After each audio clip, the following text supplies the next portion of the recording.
Welcome to Closer Look, a nightly news segment where we take the time to speak to one of our village media journalists working on an important story that's making headlines around the province. I'm Michael Friscolanti, filling in for Scott Sexsmith tonight. In the summer of 2021, an OPP officer shot and killed a man inside an apartment in Fergus, Ontario. More than 3 years later, a coroner's inquest has released its findings into the incident, which was captured by body-worn cameras worn by some of the OPP officers that day.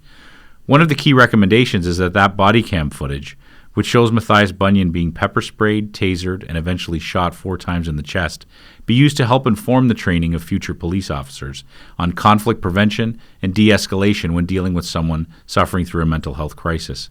Keegan Kozelenka, a reporter at Laura Fergus Today, has been covering this story for a long time and joins us today to bring us up to speed on the latest developments. Thanks for joining us tonight, Keegan. I'm glad to be here. Can we just start from the beginning, Keegan? What happened to this gentleman that summer day in 2021? So on that day, there were multiple 911 calls about a man in an apartment building kind of shouting, making a racket, and sort of using some vaguely threatening language.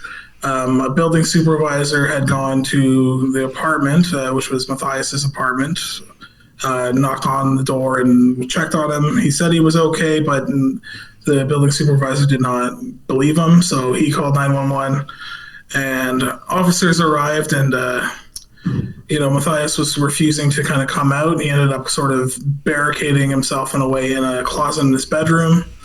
Police, after taking some time, they ended up going into the bedroom and communicating, kind of going back and forth, kind of trying to coax him to come out, and saying they were concerned about his mental health. He was armed with knives, as far as the reports go. And the officers did say they saw him with knives. And so at certain points, they pepper sprayed him while he was in the closet multiple times. The third time resulting in him coming out and kind of charging towards officers. And that's when he was tasered and shot 4 times. Obviously a very difficult situation, and I know the province's Special Investigations Unit, which examines the conduct of police in certain situations, took a close look at this case. What did they conclude?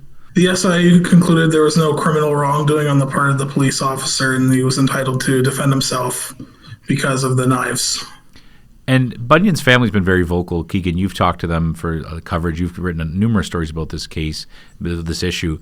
What has been their main message in their fight for justice here? So their main message is that this was handled completely poorly on the part of the OPP because Mathias's mental health had been on a downward spiral for the past year before his death.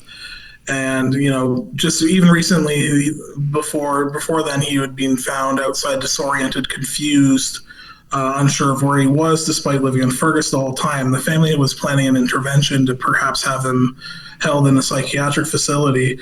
That never happened because, in their view, police came and sort of cornered their, brother and son in the closet. And, they should have waited. They think they should have waited for a crisis team or a mental health impact team to come on the way, but they just kind of pushed forward. And in their view, they call it their brother was murdered. Mm-hmm. That's their view. And Keegan, a coroner's inquest, which will examine deaths involving police, did take place more than 3 years later, recently finished, and the findings were released this week. What were the key recommendations that you saw? So the coroner's inquest ruled the death a homicide, which doesn't mean it in the criminal matter, but what it means is the death was caused by another person. So like a man killed another man, meaning that it wasn't accidental. And in other words, it could have been avoided, could have been prevented. And so key findings from that are, one is they want police officers to have a better training on what could happen when you use pepper spray on a mentally unwell individual, such as what happened in this case. And the other piece is they want to use the body-worn camera footage to inform future police training on de-escalation.